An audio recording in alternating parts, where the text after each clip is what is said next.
오늘 우리에게 주시는 하나님의 말씀 받들어 읽습니다. 하나님의 말씀은 고린도전서 3장 10절로 17절까지입니다. 제가 가지고 있는 성경책은 신약성서 265면입니다. 고린도전서 3장 10절로 17절까지의 말씀 다 찾으신 줄 알고 제가 받들어 읽습니다. 10절 말씀입니다. 내게 주신 하나님의 은혜를 따라 내가 지혜로운 건축자와 같이 터를 닦아두매 다른 이가 그 위에 세우나 그러나 각각 어떻게 그 위에 세울까를 조심할지니라. 이 닦아둔 것 외에 능히 다른 터를 닦아둘 자가 없으니 이 터는 곧 예수 그리스도라. 만일 누구든지 금이나 은이나 보석이나 나무나 풀이나 지푸로 이 터 위에 세우면 각 사람의 공적이 나타날 터인데 그 날이 공적을 밝히리니 이는 불로 나타내고 그 불이 각 사람의 공적이 어떠한 것을 시험할 것임이라. 만일 누구든지 그 위에 세운 공적이 그대로 있으면 상을 받고 누구든지 그 공적이 불타면 해를 받으리니 그러나 자신은 구원을 받되 불 가운데서 받은 것 같으리라. 너희는 너희가 하나님의 성전인 것과 하나님의 성령이 너희 안에 계시는 것을 알지 못하느냐? 누구든지 하나님의 성전을 더럽히면 하나님이 그 사람을 멸하시리라. 하나님의 성전은 거룩하니 너희도 그러하니라. 아멘. 우리 주님 사랑, 평안, 소망이 모든 성도들 외에 더욱더 넘쳐나고 주님 주시는 기쁨이 날로 넘쳐나기를 간절히 기원합니다. 할렐루야.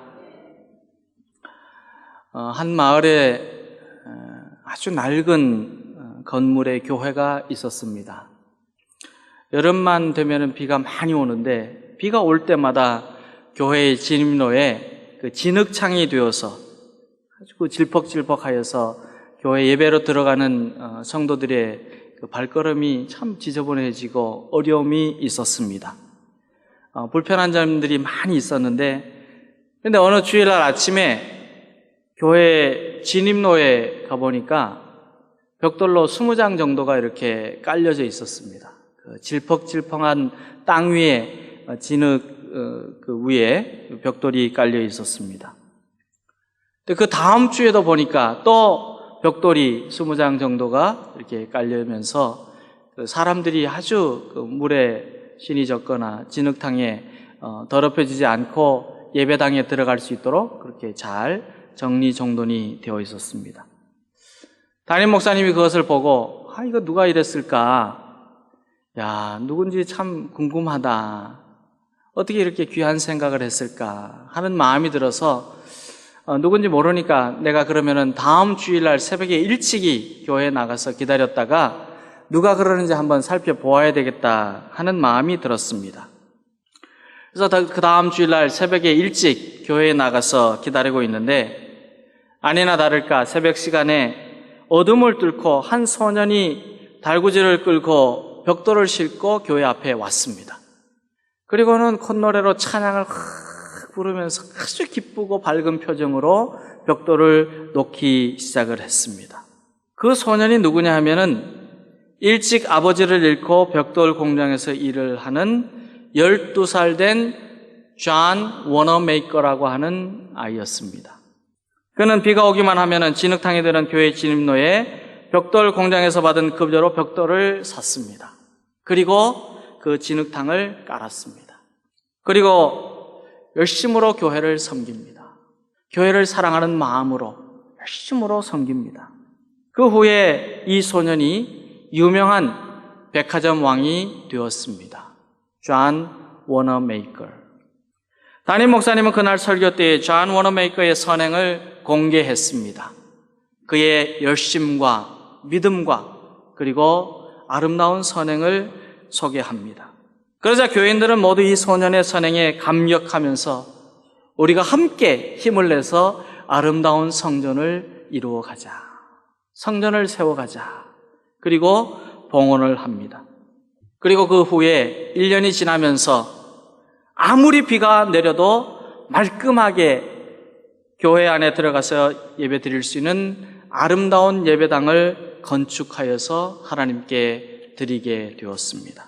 사랑하는 성도 여러분, 저와 여러분도 주님 몸된 교회가 아름답게 세워질 수 있도록 벽돌을 쌓아갈 수 있기를 바랍니다.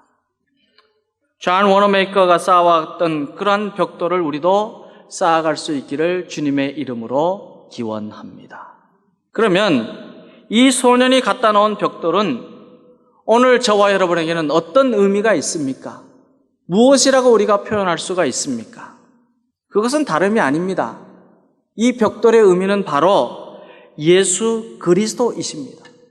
존 워너메이커가 예수 그리스도를 사랑하는 마음으로 교회 마당에 벽돌을 하나 둘씩 쌓아 나갔던 것처럼 우리도 예수 그리스도를 사랑하는 마음으로 주님의 몸된 교회를 더욱 아름답게 세워 나가야 합니다. 그 무엇이 아니라 바로 주님을 마음 중심에 모시고 주님과 함께 주님을 향한 열심으로 주의 몸된 교회를 세워가야 합니다. 성경은 구주 예수님이 교회의 터라 그렇게 선포를 합니다. 예수님께서도 시편 118편 22절의 말씀을 통하여서 나는 건축자들의 버린 돌이지만은 집 모퉁이의 머릿돌이 되었다 말씀하여 주셨습니다. 우리 주님은 교회의 머리이십니다. 우리 주님은 교회의 주인이 되십니다. 우리 주님이 바로 우리 교회의 반석이 되어 주십니다. 그러기에 우리는 예수 그리스도를 중심으로 아름다운 성전을 세워가야 합니다. 사도 바울도 오늘 말씀 11절에서 아무도 이미 놓은 기초이신 예수 그리스도 밖에 또 다른 기초를 놓을 수가 없다 그렇게 말씀하여 주고 있습니다. 이 닦아둔 것 외에 능히 다른 터를 닦아둘 자가 없으니 이 터는 곧 예수 그리스도시라 그랬어요. 예수님입니다. 예수님이 교회의 기초가 되시고 예수님이 교회의 머릿돌이 되어 주십니다. 그런데 예수 그리스도를 주님으로 고백하는 사람들이 모인 공동체라고 하는 이 교회의 구성원은 저와 여러분입니다. 이 교회를 이루는 사람들은 누구냐? 저와 여러분입니다. 저와 여러분은 예수님께서 머릿돌이 되시는 교회를 자라게 하는 사명이 있습니다. 왜냐하면 주님의 몸된 교회는 유기체이기 때문입니다. 주님의 몸입니다. 그러기에 주님의 몸이기 때문에 여기에는 생명이 있습니다. 그래서 교회는 자라나야 하고 움직여야 하고 열매를 맺어야 하고 그리고 성장해야 합니다. 성숙해야 합니다. 사랑하는 성도 여러분, 하나님의 부르심을 받아서 주님의 몸된 교회의 거룩한 백성이 된 저와 여러분은 교회를 더욱더 든든하게 세워갈 수 있도록 힘써야 합니다.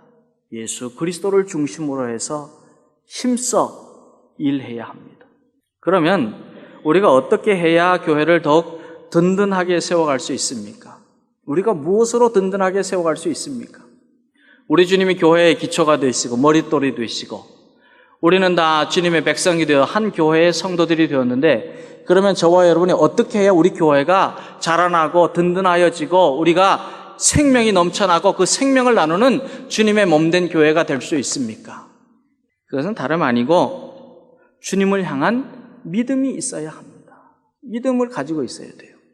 그리스도를 구주로 영접하고 굳게 신뢰하는 믿음이 우리에게 있어야 합니다. 예수님께서 나를 죄에서 구원하여 주셨다는 확신 있는 믿음을 가지고 있어야 합니다. 저와 여러분은 세상이 어떤 유혹으로도 우리에게 시험을 주지만 그러나 예수 그리스도만이 구주이시고 생명이 되시고 영원한 기업이 되신다는 흔들리지 않은 믿음을 가지고 있으면 교회는 세워집니다. 교회는 자라나게 되고 부흥하게 됩니다. 우리 교회가 어떻게 생명력이 넘치는 교회가 되고 우리 교회가 어떻게 사람들이 찾아왔을 때 기쁨을 주는 교회가 되고 어떻게 하면 사랑이 넘치는 교회가 되고 이 세상에 복음을 전하는 사명을 감당하는 교회가 될 수 있느냐? 저와 여러분의 믿음입니다. 믿음이 있어야 돼요. 사도 바울은 오늘 말씀을 통해서 교회가 든든하게 세워지기 위해서는 우리가 어떤 믿음을 가져야 되는가 가르쳐주고 있습니다. 물론 교회는 하나님이 세우십니다. 사람이 세우는 것이 아닙니다. 예수 그리스도의 터 위에 교회가 세워집니다. 그러나 이 건물을 세워갈 때 우리가 믿음으로 세워가야 된다는 거예요.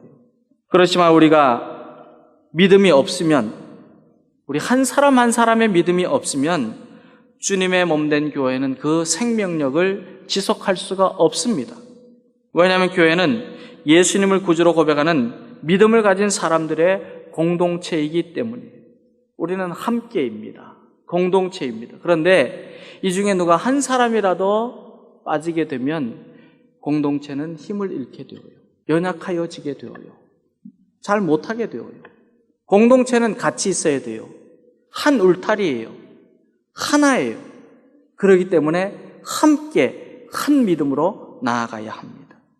사랑하는 성도 여러분, 우리가 교회를 든든하게 세우려는 하나님의 쓰임을 받기 위해서는 불에도 타지 않는 강인한 믿음을 가져야 합니다. 그리고 믿음의 불씨도 꺼지지 않는 그런 뜨거운 믿음이 있어야 합니다.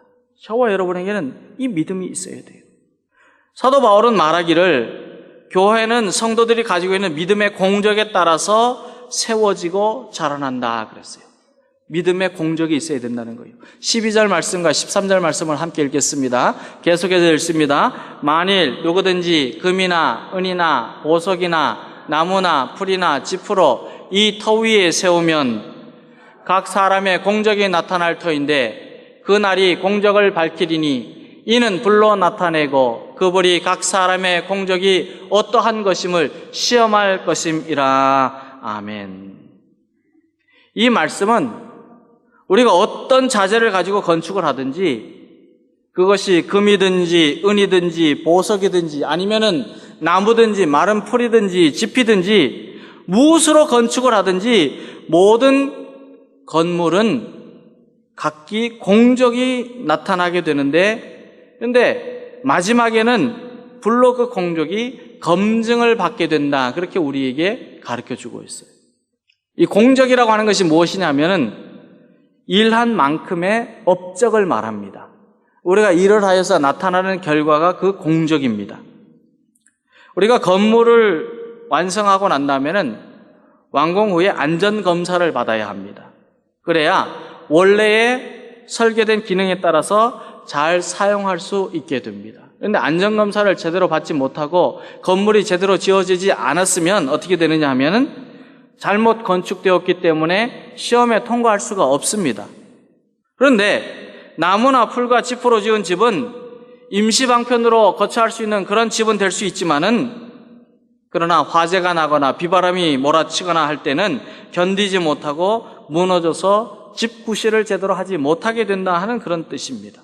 이와 마찬가지로 교회는 성도들의 공적에 따라서 든든하게 세워집니다. 어떤 결과냐, 어떤 업적이냐, 다른 업적이 아니에요. 믿음의 업적이에요. 믿음이 있느냐? 믿음으로, 주 예수 그리스도를 향한 믿음으로 섬기느냐? 믿음을 가지고 있느냐? 근데 그 믿음이 몇 사람만의 믿음이 아닙니다. 당회만의 믿음이 아닙니다. 우리 장로, 권사, 안수집사들만의 믿음이 아닙니다. 온 교회 성도들이 어린 나이에서부터 노년에 이르기까지 함께 한 믿음을 가지고 주님을 향한 믿음으로 굳건하게 세워져 있느냐, 거기에 교회가 세워지는 거예요. 사도 바울이 말하는 교회를 든든히 세워가야 할 성도들의 믿음의 업적이 무엇인가를 오늘 말씀을 통해서 가르쳐 줍니다. 저와 여러분은 모두가 다 금과 은과 보석과 같이 값지고도 견고한 믿음을 가지고 있어야 돼요. 우리 교회 성도들은 금 같은 믿음을 가지고 있어야 된다, 그런 말씀입니다. 주님의 사랑의 마음으로 섬기고 있는가? 주님의 마음으로 금 같은, 정금 같은 믿음을 가지고 나아가고 있는가? 그러면 내 심령도 강건하여지고 우리 가정도 건강하여지고 주님의 몸된 교회도 자라나게 된다, 그렇게 말씀하여 주고 있습니다. 우리가 금과 같은 귀하고 값진 믿음의 업적을 남겨야만 예수님께서 불로 심판하는 마지막 시험의 날에 영원히 남게 되는 성령의 열매를 상으로 받게 됩니다. 사랑하는 성도 여러분, 금, 은과 보석과 같은 믿음은 어떤 믿음입니까? 이런 믿음은 참으로 복음을 사모하는 진실한 믿음입니다. 신실한 믿음입니다. 예수님의 십자가에 온유하고 겸손한 믿음입니다. 이런 믿음은 자기를 낮추고 주님을 높이는 희생하는 믿음입니다. 이런 믿음은 이 세상에서 예수님의 향기를 퍼져나가게 하고 소금이 되고 빛이 되게 하는 아름다운 믿음입니다. 저와 여러분에게 이런 믿음이 있을 때는 우리 교회는 자라나게 되는 거예요. 여러분들 왜 자꾸 그런 말 하세요? 왜 교회가 부흥되지 않습니까? 왜 자라나지 않습니까? 왜 모이지 않습니까? 내 믿음은 지금 어느 자리에 있는가? 나는 순수하게 신실한 마음으로 주님을 믿고 있는가? 주님을 사랑하고 있는가? 참으로 희생하는 믿음이 있는가? 겸손한 믿음이 있는가? 주님의 몸된 교회의 성도가 된 저와 여러분은 금과 은과 보석과 같은 믿음을 가지기를 바랍니다. 이러한 믿음이 주님의 몸된 교회를 세우는 신앙의 보물이 됩니다. 사도 바울은 믿음으로 교회를 건축하는 사람들을 가리켜서 뭐라고 말하고 있느냐 하면 지혜로운 건축가다 그랬어요. 지혜로운 건축가다. 그러나 나무나 풀이나 집과 같이 불로 심판할 때 타버리고 마는 그런 허술하고 몸이 건조하고 일시적인 믿음을 가지고 있으면 주님의 몸된 교회는 교회가 될 수가 없는 거예요. 사랑을 느낄 수가 없는 거예요. 내 생각, 내 의지, 내 판단으로 주님의 일을 하는 것이 아닙니다. 내 힘으로, 내 능력으로 감당하는 것이 아니에요. 워싱턴 DC의 국회의사당에 가면은 펜실베니아 애비뉴를 향하는 중앙보도의 층계가 있습니다. 아주 유명한 계단입니다. 우리가 그림으로나 아니면 직접 가서나 또 영상으로도 많이 보게 되는데, 그런데 이 계단을 오르내리는 사람들 중에 유난히도 많이 넘어지는 사람들이 있습니다. 괜찮은데 건강한데 오르내리다가 자꾸 넘어지는 거예요. 그 이유가 뭐냐 하면은 이青年은 19세기에 미국에서 대단히 유명한 신문 기자였고 사회평론가였고 조경사였고 그리고 건축가였던 프레데릭 러 옴스테드라고 하는 사람에 의해서 설계가 되었습니다. 물론 이렇게 잘 세심하고 그리고 잘 갖추어진 설계사고 건축가였기 때문에 이 옴스테드의 실력과 성실성으로 이 계단이 얼마나 잘 만들어졌다 하는 것을 우리는 알 수가 있습니다. 그런데 한 번은 이 계단에 오르내리다가 넘어져서 크게 부상을 당한 시민이 옴스테드에게 강력하게 항의를 했어요. 아니 왜 계단을 이렇게 만들어서 자꾸 사람들이 넘어지게 만들고 나도 이렇게 다치게 만드느냐. 그랬더니 이 옴스테드가 잔잔한 미소를 지으면서 해명을 합니다. 층계는 아주 잘 설계되었습니다. 건축하는데 많은 시간이 걸리고 그리고 세심하게 준비를 하면서 건축이 되었기 때문에 건설이 되었기 때문에 아무 문제가 없습니다. 저는 이 계단을 만들기 위해서 저희 집에 실물과 똑같은 나무 층계를 만들어 놓고 계속 오르내렸습니다. 그러면서 이 계단이 안전한가 또 완전한가 또 그리고 사람들에게 편리하게 다닐 수 있는가 그렇게 느껴보면서 이 모형을 만들어 놓고 실험을 하였습니다. 그러면서 저는 결점을 하나도 찾을 수가 없었습니다. 당신이 제대로 못 걸어서 그렇지 왜 넘어지겠습니까? 좀 조심하시지요. 그렇게 말을 했어요. 그랬더니 이 부상을 당했던 그 시민이 아주 예리하게 옴스테드를 관찰을 했어요. 그러면서 하는 말이 옴스테드 씨, 당신의 한쪽 다리가 유난히도 짧군요. 그랬어요. 옴스테드 깜짝 놀랐어요. 이 부상자의 지적이 사실이었습니다. 그는 자신의 보폭, 자신의 보행, 그 기준으로 해서 층계를 만들었어요. 그러니 자기에게는 아주 편리합니다. 정확합니다. 완전합니다. 아주 쉽고도 편리하게 오르내릴 수가 있습니다. 그러나 자기와 비슷하지 않는 사람이 오르내릴 때는 자칫 잘못하다가는 넘어지는 거예요. 자기 중심으로 만들었기 때문에. 이 사람이 실력이 없는 사람입니까? 이 사람이 제대로 건축에 대해서 모르는 사람입니까? 정확하게 아는 사람이에요. 유명한 사람입니다. 그런데 인간의 판단과 능력에는 한계가 있습니다. 아무리 열심히 해도 부족한 면이 있고 아무리 애를 써도 모자라는 면이 있습니다. 수고하여도. 주님의 몸된 교회는 더더욱 그렇습니다. 하나님의 독생자 예수 그리스도께서 피로 값주고 사신 교회는 주님의 불로 심판하시는 마지막 날까지 정금 같은 믿음으로 견디는 성도들이 있을 때에 든든하게 세워질 수가 있습니다. 믿음으로 세워지는 것이지 내 힘, 내 판단, 내 의지, 내 어떤 노력으로 되는 것이 아니라는 말이에요. 주님께서 주시는 힘, 주님을 향한 믿음, 주님을 사랑하는 열심으로 감당해야 된다는 그런 말씀입니다. 그렇기 때문에 사도 바울은 14절과 15절에서 이렇게 말씀합니다. 우리가 14절과 15절을 계속해서 읽겠습니다. 만일 누구든지 그 위에 세운 공적이 그대로 있으면 상을 받고 누구든지 그 공적이 불타면 해를 받으리니 그러나 자신은 구원을 받되 불 가운데서 받을 것 같으리라. 아멘. 우리의 믿음 생활이 하나님을 기쁘시게 하면 상을 받게 되지만 우리가 살아온 시간이나 땀 흘려 수고한 일이나 아니면 주님을 섬기는 신앙생활이 그 가치를 인정받지 못하게 되면 모든 것은 불타 없어지고 만다는 거예요. 주님이 보시기에 칭찬하시느냐, 주님의 마음에 합당하냐, 주님께서 행하시는 대로, 말씀하시는 대로 순종하며 나아가느냐, 그렇지 않으면 불타 없어지고 말게 된다는 거예요. 이 얼마나 슬프고 안타까운 일입니까? 우리가 아무리 수고하고 노력하여서 땀 흘려 했는데도 다 불타서 없어진다면 그거보다 참 억울한 일이 어디 있습니까? 사랑하는 여러분, 우리는 주님이 닦아두신 터 위에 거룩한 집인 교회를 세우도록 부르심을 입은 건축가들입니다. 불로 심판하여도 타지 않는 든든한 교회를 세워가는 건축가들이고 주님의 진리의 말씀을 가르치고 전파하며 주님의 사랑으로 나보다 남을 더 돌보고 그리고 섬기도록 부르심을 입은 주님의 몸된 교회를 자라나게 하는 지혜로운 건축가들이에요. 하나님이 기뻐하시는 성전을 세워갈 수 있도록 우리가 건축해야 되지 않겠습니까? 그러므로 성도는 늘 교회 중심이 되어야 하고 말씀 중심이 되어야 하고 그리스도 중심이 되어야 하고 믿음으로 섬겨야 합니다. 성도는 교회를 든든히 세워가는 믿음의 생활을 열심히 하여야 합니다. 그래야 우리의 가정도 우리 주님이 주시는 평안이 넘쳐나게 되고 우리의 삶에도 참으로 주님의 복이 넘쳐나게 되고 주님의 몸된 교회가 참으로 기쁨이 있고 사랑이 넘쳐나고 주님의 몸된 교회가 참으로 풍성한 은혜가 있으면 우리의 삶도 가정도 그리고 행하는 모든 일들도 자연적으로 하나님이 주시는 사랑과 은혜로 풍성하게 넘쳐나게 되어요.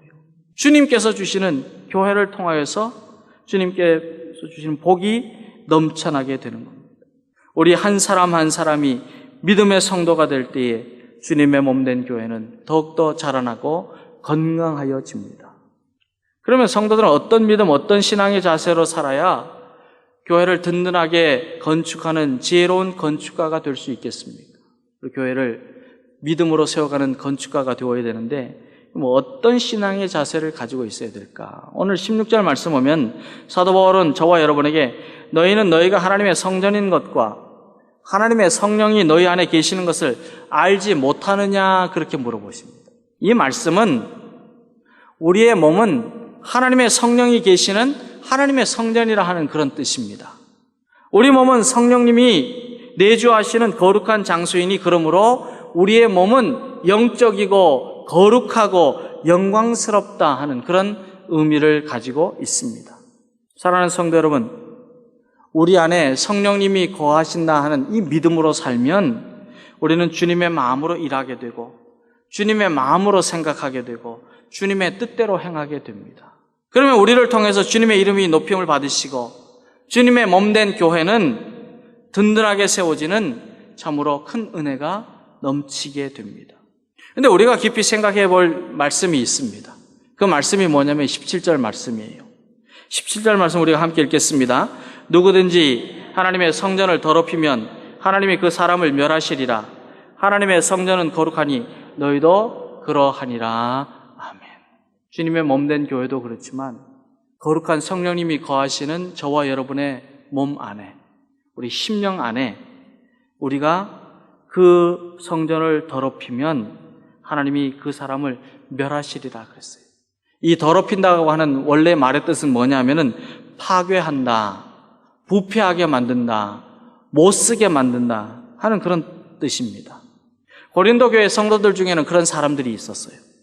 하나님이 거하시는 거룩한 성전인 자신의 몸을 거짓되고 방탕하게 만들고, 그리고 부도덕하고 비윤리적이고, 얼마나 참으로 문란한지, 성적으로 삶이 문란한지, 그 몸을 더럽히고 부패하게 만들고 분열하게 만들고 불의를 저지르고 자신을 죄악에 빠뜨리는 일들이 너무 많았습니다. 우리는 우리의 몸을 거룩하신 성령님, 능력의 성령님, 우리를 위해서 말할 수 없는 탄식으로 간구하여 주시는 성령님이 잘 거하시도록 모셔드려야 합니다. 잘 모셔야 돼요. 그런데 고린도 교회 성도들과 같이 우리 몸을 더럽히고 파괴하고 그리고 못쓰게 만든다면 하나님은 그냥 두시지 않겠다는 거예요.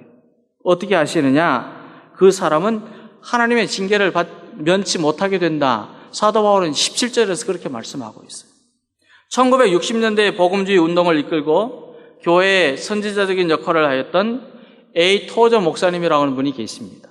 이분이 오늘날 교회에는 세 가지 문제가 있다고 그랬어요. 하나는 뭐냐면 믿는 자가 성장하지 않고 항상 어린아이로 머무르면서 살만 찌고 있다는 거예요.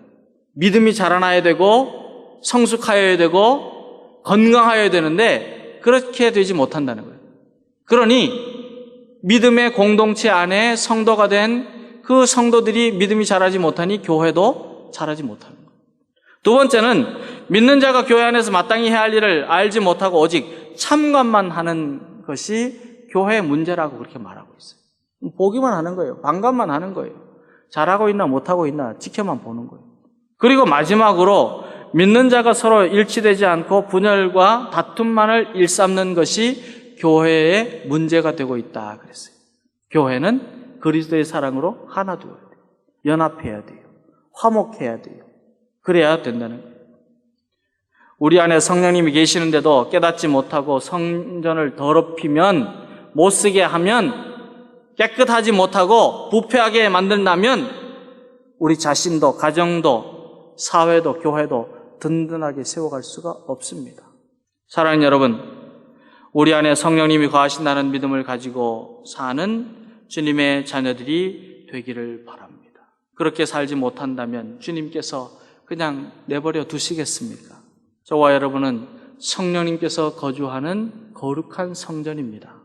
하나님이 거하시는 성전인 저와 여러분의 믿음이 건강해야 교회가 부흥하고 성장하고 자라나게 됩니다. 교회가 사랑과 화목과 평강이 넘치는 역동적인 움직임이 있어야 우리 한 사람 한 사람 모든 성도들 그 가정이 참으로 주님이 주시는 은혜와 복으로 충만하게 됩니다.